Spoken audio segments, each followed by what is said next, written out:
Alright, today we'll be addressing a common problem with lawnmowers, especially in the Briggs & Stratton lawnmowers, where when running they'll rev up and down. And what I've found is it's 95% of the time in the carburetor, and it's a dirty carburetor. And most people are too afraid to disassemble their carburetor. It's so expensive to take it in that they don't want to do it, and they end up throwing it away like this mower that I got for free. The problem with mowers today is they're California legal, and that means that they have really, really low emissions. And for a lawnmower with a carburetor, that's just not practical, because what they have to do to achieve that is to jet the mower really lean. So if any obstruction gets into any part of the fuel system, it'll be too lean to run right. So, and then you'll have problems like this mower's having, where it revs up and down constantly. So getting to the carburetor is pretty easy. I've already gone down through it, so I got everything loose, but we'll go through it. First, you'd remove your air cleaner, naturally. Oops. And then your outer housing, and all this can be done with generic tools. I mean, I got this socket set from O'Reilly's for $5, carbon choke cleaner, and that's really all I need. I'm just using 2 sockets so I don't have to keep flipping my sockets back and forth. So, and that would come off. And this is how the governor works. It works off a fan now instead of working off the engine, which is really cheap. So that's not helping at all. So the problem is you have carburetor screws and you can get to them, but once you take them out, you have a long tube that runs from the carburetor into the fuel tank. So you actually have to take the whole intake manifold, have to raise the whole thing out of there. So we'll do that right quick. See if I got everything hand tight. Some stuff's tighter than others.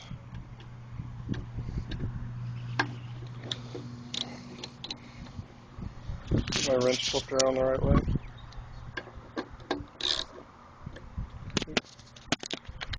Alright, the first thing to do once you get down to this point is to remove the coil.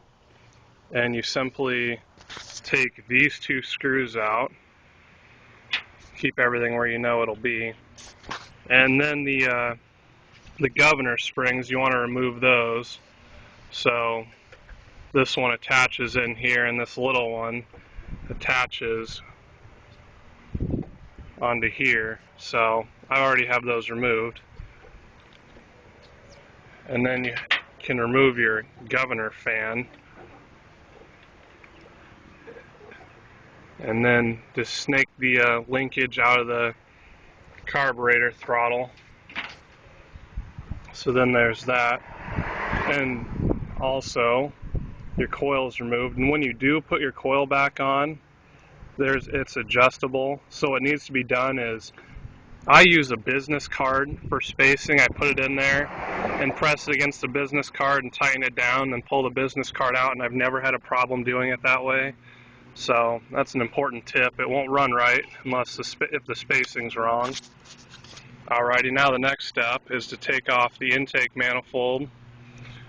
The governor linkage right here, and the throttle linkage. Take that off, and then that carburetor will come right out. And also, this is pretty simple. You just get this moved out of the way, the crankcase vent. So I'm going to get that removed, and that's simply these 2 bolts and I believe 5 screws on the carburetor, and these right here, and then it comes right out. So here we go. Alright, I thought I'd just show the removal progression here. So the 3 head bolts come out.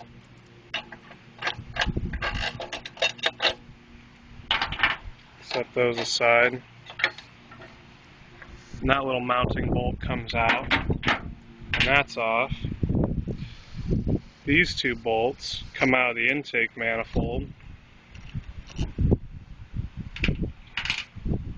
And then you ought to be able to lift the whole carburetor right out of there. So I'm going to need two hands to move this out of the way really quick. Set this aside here. There we go. And then it lifts right on out of there, so you can snake this part. This is the part I was talking about. You have to lift it all up as one. You can't pull it apart from here because there's not enough give. So that part there simply pulls apart. It just pulls apart. It's an O-ring seal. And generally, down to the problem here, I'd blow everything out with carburetor cleaner, but 9 times out of 10, there's just some little bit of dirt on the bottom of that screen, and that's enough to restrict the flow to where it leans it out. And that's what I was saying, where the carburetor is set up really lean for emissions. If any obstruction gets in there, it's generally the screen, just dirt in the fuel, and the fuel tank gets on the screen, that'll stop it from running. So, and then reassembly is just simple reverse order of taking everything apart, and it's pretty simple, basic hand tools. And the coil, just use a business card in between the flywheel, which is this thing with the fan blades on it. Just use a business card in between there for the right spacing, and it should run just fine. So there you have it. I'm going to get it all reassembled and fired up just to show that it runs right. Thanks. Alright, once you get everything to this point reassembled, you're pretty home free. I stuck a business card in between my coil and my flywheel, and that seems to be the proper spacing. My springs are all reattached. This spring's a little destroyed, but that was destroyed before I started working on the mower, so I'll probably have to adjust that once it's running. But make sure you don't destroy your springs when you disassemble everything.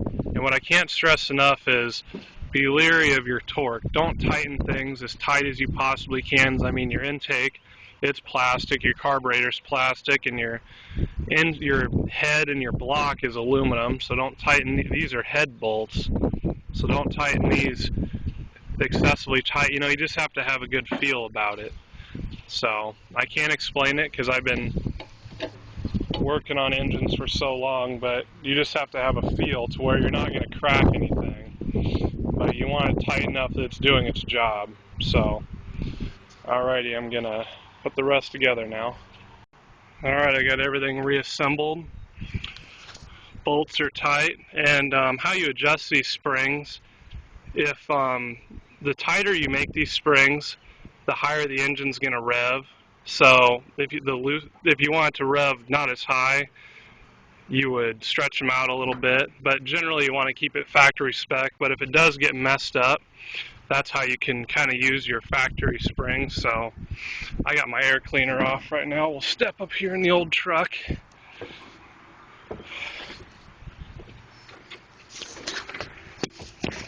See if she runs.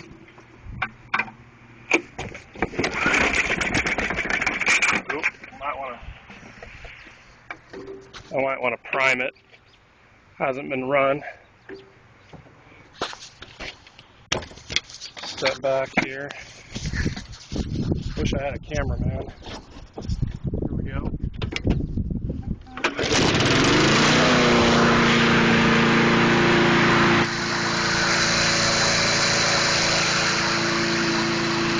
Alrighty, there you have it.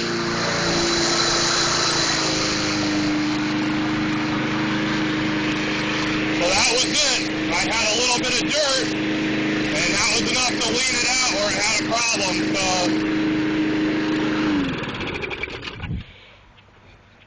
So anyway, be leery.